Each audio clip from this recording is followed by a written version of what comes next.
আসসালামু আলাইকুম রহমতুল্লাহি ওয়া বারাকাতুহু। এই কবরস্থানটা দেখতে পাচ্ছেন, এটা পুরোটাই জঙ্গল ছিল। তো একদিকে হিসেব মতো বিনা পয়সায় পরিষ্কার করা আছে।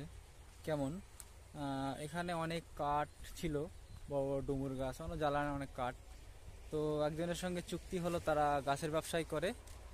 তাকে বলা হলো যে তুমি এক কাজ করো, এখানে যা কাঠ রয়েছে সেই কাঠগুলো সব তুমি, মানে আমরা কোনো পয়সা করি প্রথম বলেছিলাম দেবো না, তা অল্প কিছু দিতে হবে।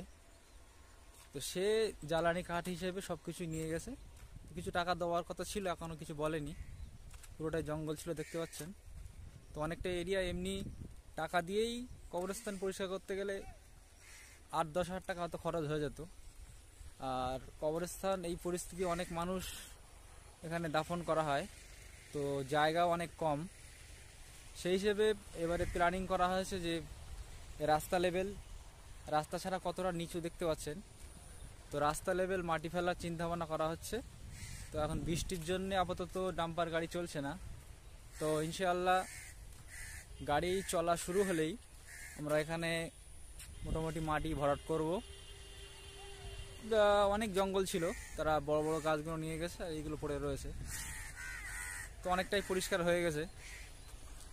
আর বিশেষ করে সবার কাছে গিয়ে বলা সম্ভব না, যারা এই কবরে যাদের প্রিয়জন দাফন হয় এবং হবেন, প্রত্যেক যারা এই ভিডিও দেখবেন, তো আপনি চাইলে এক গাড়ি মাটি বা কিছু টাকা দিতে পারেন।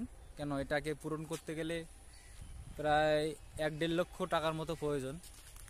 তো যারা ভিডিওটা দেখবেন, বিশেষ করে তেঘরের মানুষ, সবার তো কাছে গিয়ে বলা সম্ভব না।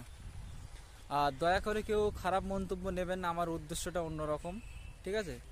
আর আপনি আপনার কবরস্থান যদি এরকম পরিষ্কার করতে চান, তা অবশ্যই আমি যেরকম বললাম যে তারা কাঠ হিসেবে যা নিয়ে যাবে সেটাই তাদের মানে ইনকাম, আর এমনি আদার্স সেরকম কোনো টাকা দিতে লাগে না।